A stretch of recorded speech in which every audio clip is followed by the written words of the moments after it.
Amados irmãos, a paz do Senhor, que é o pastor Hélio Ornelas, pastor da Igreja Metodista Pentecostal, no Morro da Carolina, no Jequitinhonha do Caxias, na congregação Jardim Santa Marta, Belfor Roxo, e na congregação Nova Campinas, Duque de Caxias, para ministrar mais uma aula da Escola Dominical. Nós estamos agora no segundo trimestre de 2021, lições bíblicas adultos da CPAD.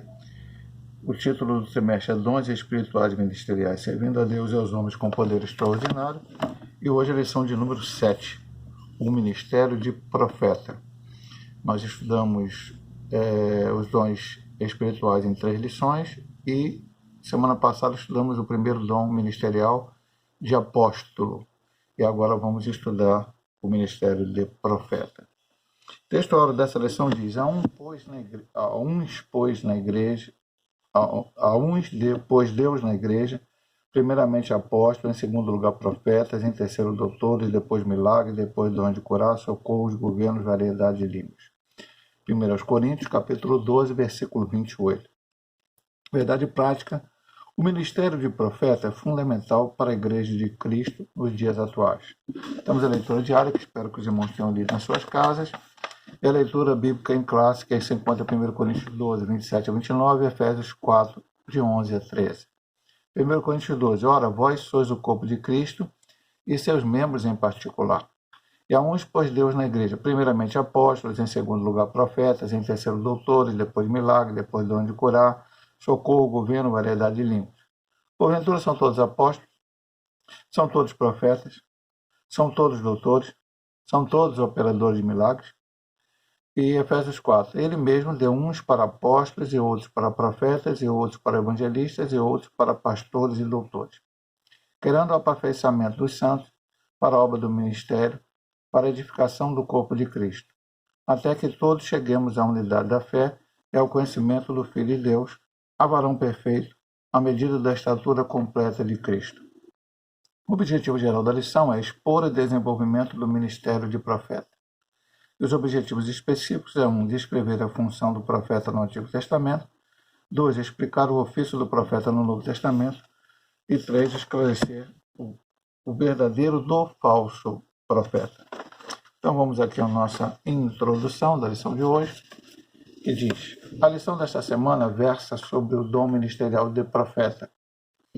Estudaremos alguns aspectos desse dom à luz da Bíblia, mas também considerando o contexto histórico e cultural do Antigo e do Novo Testamento. O ministério de profeta é altamente importante para os nossos dias, pois, de acordo com o ensino dos apóstolos, o ministério tem um valor excelso para a igreja de qualquer tempo e lugar. Então, nós vamos estudar aqui em 3 partes, né? Primeiro, o profeta do Antigo Testamento, depois o profeta no Novo Testamento, e depois vamos estudar a diferença entre o verdadeiro e o falso profeta. Como a gente tem falado sempre nesse trimestre, né, toda a lição tem falado, e estudamos também no trimestre passado, quando estudamos também o verdadeiro pentecostalismo, que tanto os dons espirituais como os dons ministeriais, eles não cessaram com o último apóstolo. Pastor, então hoje temos profetas que vão profetizar uma nova visão, uma nova revelação, uma nova unção, algo diferente do que foi revelado na Bíblia? Não. Nós vamos estudar aqui na lição, vamos aprender que isso não acontecerá. Infelizmente, no meio evangélico brasileiro e até mundial, tem acontecido muito isso. Muitas seitas e heresias surgiram nesses tempos difíceis que aí nós vivemos, né? Não agora, já há muito tempo, de pessoas surgindo e dizendo que tem uma palavra de Deus, uma profecia de Deus, uma revelação de Deus, as quais eles estão falando em nome de Deus, mas a gente vai ver que não são verdadeiros profetas. Então, esse é um estudo, como nós temos falado e frisado nas lições anteriores. Esse é um estudo bíblico. Estamos estudando a Bíblia. Mas é uma lição da Escola Dominical aqui, tem uma certa opinião do autor? Sim, tem uma certa opinião do autor, mas à luz da Bíblia, ele mostra, e você vai ler o versículo bíblico que ele cita, e vai entender o contexto daquele versículo, se realmente está encaixando com aquele pensamento, né? Por isso eu sempre falo, estude a lição lendo os textos, não só o da leitura diária, como dentro da lição, você vai conseguir entender melhor o assunto. Profeta do Antigo Testamento. Então, qual é o conceito do profeta no Antigo Testamento? O profeta do Antigo Testamento era a pessoa incumbida para falar em nome de Deus. O Altíssimo fazia dele o seu porta-voz, um embaixador que representava os interesses do reino divino na terra. Quando Deus levantava um profeta, designava-o a falar para toda a nação israelita e até mesmo a povos ou nações estranhas. Ao longo de toda a história veterotestamentária, ou seja, do Antigo Testamento, o Senhor levantou homens e mulheres para profetizarem em seu nome. Samuel, aí ele vai citar alguns aqui, não são todos, ele vai citar alguns exemplos. Samuel, o último dos juízes e o primeiro dos profetas para a nação de Israel. Depois a gente vai comentar isso aqui. Elias e Eliseu, a profetisa Uda e muitos outros, como os profetas literários Isaías, Jeremias e Daniel. Então, a primeira definição: pessoa incumbida para falar em nome de Deus. Normalmente a gente fala isso, ensina, né? Qual a diferença no Antigo Testamento entre sacerdote e profeta? O profeta trazia a mensagem de Deus para o povo, e o sacerdote levava a petição do povo para Deus, intercedia pelo povo, né? Então, o profeta é aquela pessoa incumbida de falar. Nós vamos ver na história aqui que Deus chamou Moisés, até Enoque é chamado de profeta no Novo Testamento, aquele homem que andou com Deus e depois foi tomado para si. Abraão foi chamado de profeta. Depois, lá na frente, quando Israel entrou na Terra Prometida, um momento difícil dos juízes, onde o povo esqueceu de Deus, mas ainda ali havia a palavra de Deus estava com, em certo momento foi falado, estava com Débora, mulher de Lapitote, era profetisa, ela que estava falando, ela que disse a Baraque, revelou a Baraque que ele teria que sair para vencer os inimigos ali. Mas ficou um tempo sem a palavra profética, e aqui no final ele vai falar. O último juiz, Samuel, Deus começou a usar ele profeticamente. Falou para Eli o que ia acontecer com a sua família, Deus tinha falado para ele, e revelou a Saul aonde estavam as mulas, né, o que ia acontecer, ungiu Saul como rei, ungiu Davi como rei, enfim, foi usado por Deus de várias maneiras. E depois Deus foi levantando profetas.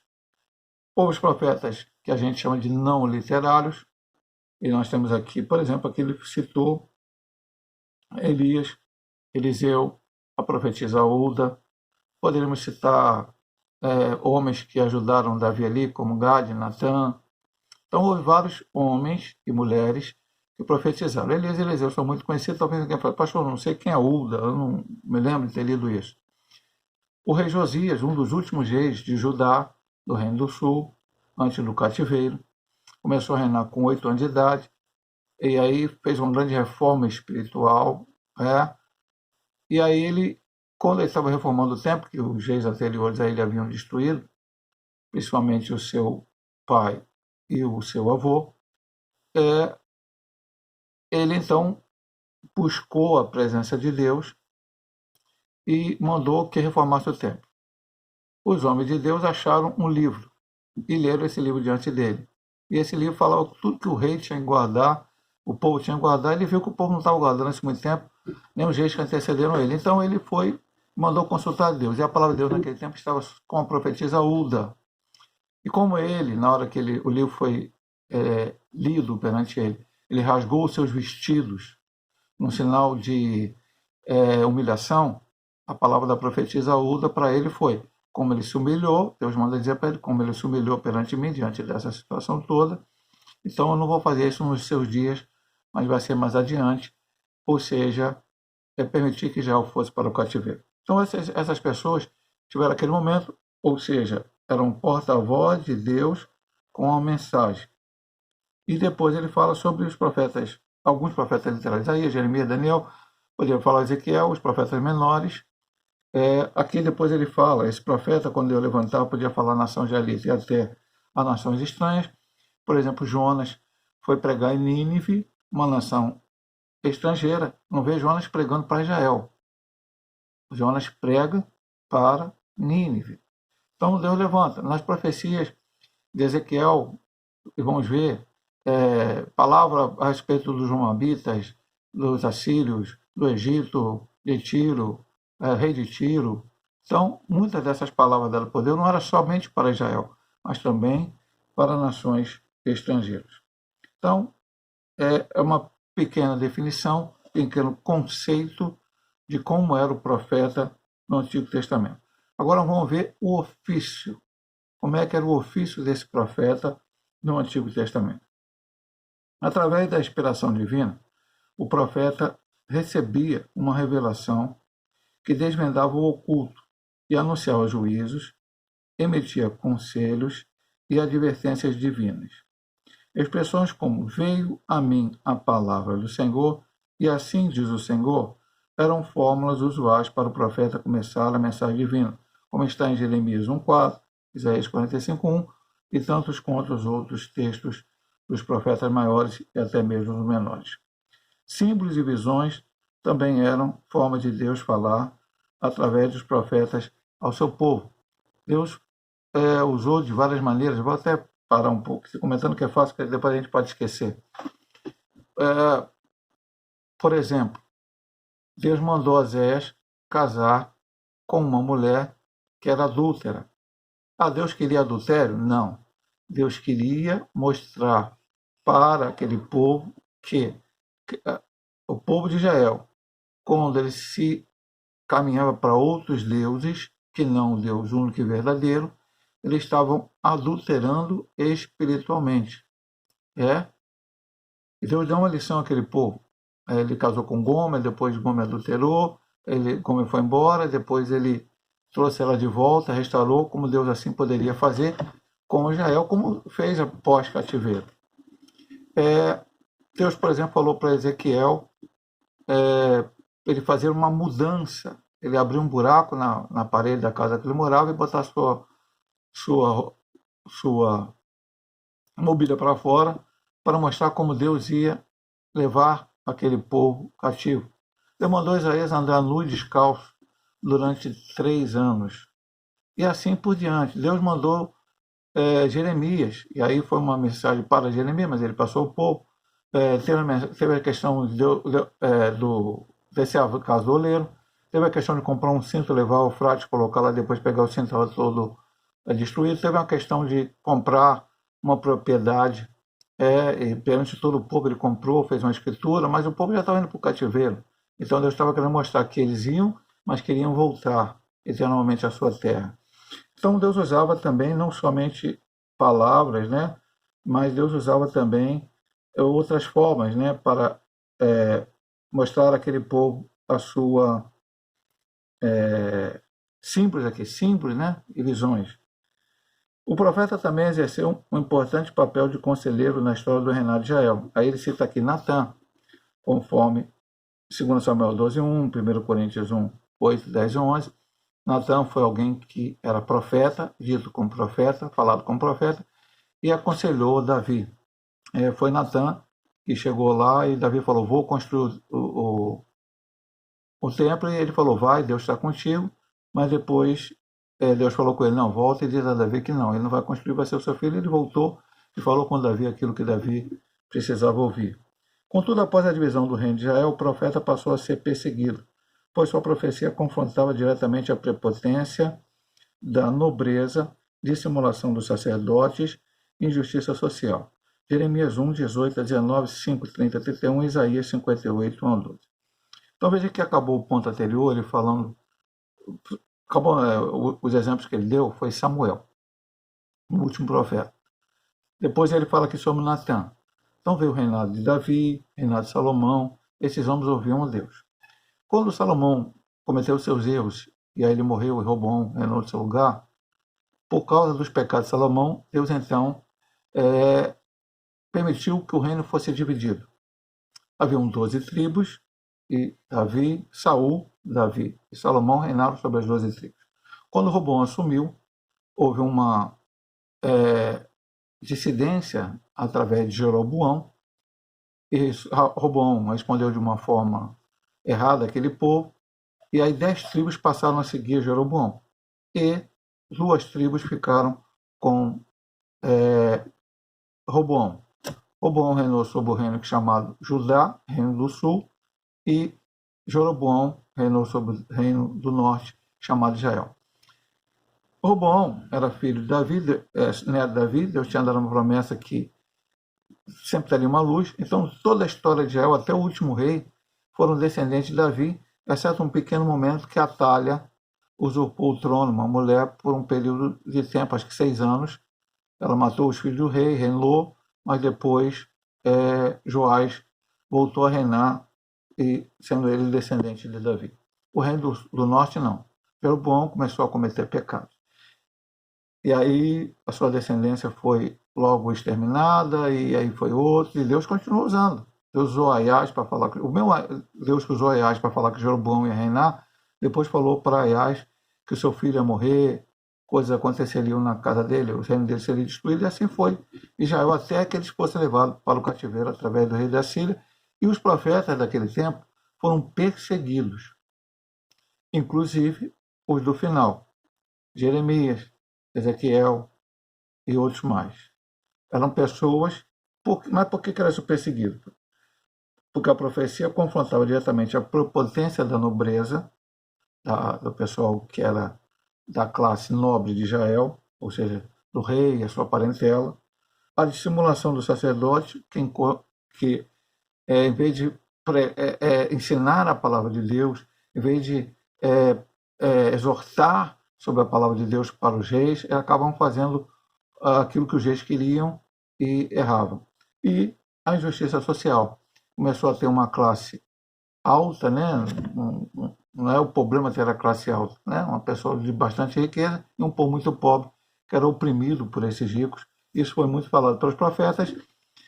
Jeremias é chamado, inclusive, profeta chorão, porque ele sofreu muito, foi preso várias vezes, enfim, sofreu várias dificuldades. E alguns desses profetas, como Isaías, por exemplo, a tradição diz que ele foi cerrado ao meio.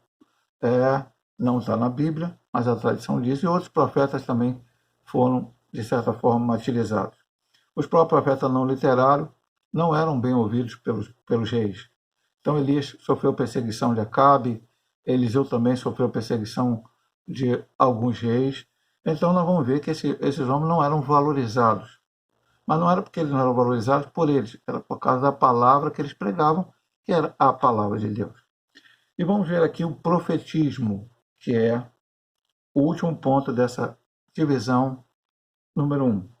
De acordo com o dicionário teológico CPAD, o profetismo foi um movimento que surgiu no período aproximado do século VIII a.C., tanto em Israel quanto em Judá.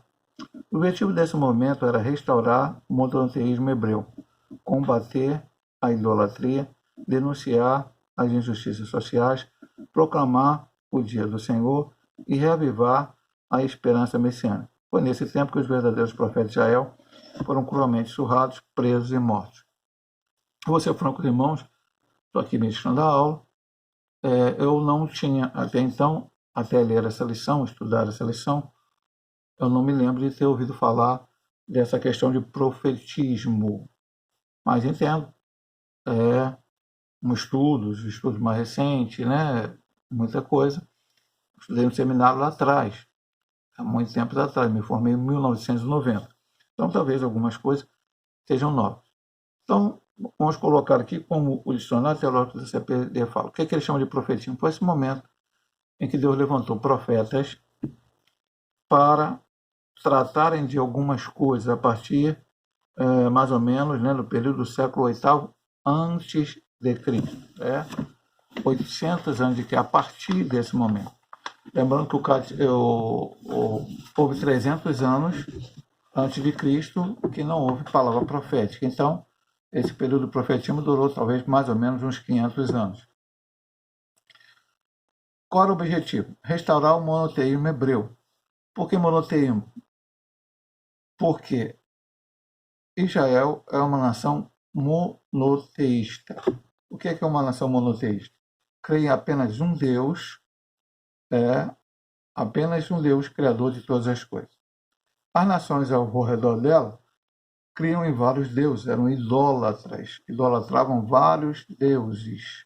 Né? Israel acabou sendo influenciado. Nós vemos, eu citei aqui, por exemplo, que Acabe perseguiu Elias. A mulher de Acabe era Jezabel, uma sacerdotisa de Baal. Então, e nós vamos ver lá que depois, quando Elias desafia os profetas, com aquele o sacrifício ser destruído por fogo, eram 450 profetas de Baal e 400 profetas de Azera. Então, havia mais de uma entidade, mais de um Deus que era cultuado para aquele povo, se afastando do Deus único e verdadeiro. Então, esses profetas plantavam, como Elias. É um exemplo aqui que eu estou dando. Eles largassem os deuses falsos e voltassem para o único Deus verdadeiro. Então, tantos outros quanto os profetas. Jeremias falou sobre isso, Ezequiel falou sobre isso, o motivo do cativeiro foram esses, e Deus levantou esses homens para um dos objetivos. Depois, combater a idolatria. Está ligado uma coisa a outra. A idolatria, você pode idolatrar também um único Deus falso. Idolatria não quer dizer só vários deuses. Por exemplo, eu posso resolver adorar somente a Maria, mãe de Jesus. Então, eu estou idolatrando ela. Mas Maria é um ser humano como nós, não deve ser idolatrada. E não qualquer outro homem, qualquer outra mulher, qualquer outro ser, entidade, não importa o que for. Então, combatiam a idolatria. Como já foi falado no ponto anterior, denunciar as injustiças sociais. A religião judaica, e especialmente o Evangelho de Cristo, eles têm uma preocupação com as injustiças sociais. Não como outras coisas que surgiram aí, socialismo, comunismo, não. Que aí, nessas coisas humanas, alguém ganha muito e diz que está defendendo o povo muitas vezes. No Antigo Testamento havia leis, havia o ano da remissão. Então alguém poderia ficar pobre e ficar servo de alguém por um tempo, mas chegar no ano da remissão, aquela pessoa que se assenhorou do outro teria que soltá-lo e deixá-lo ir para o ano. Não poderia ficar ad eterno, né? Para sempre com aquela pessoa escravizada.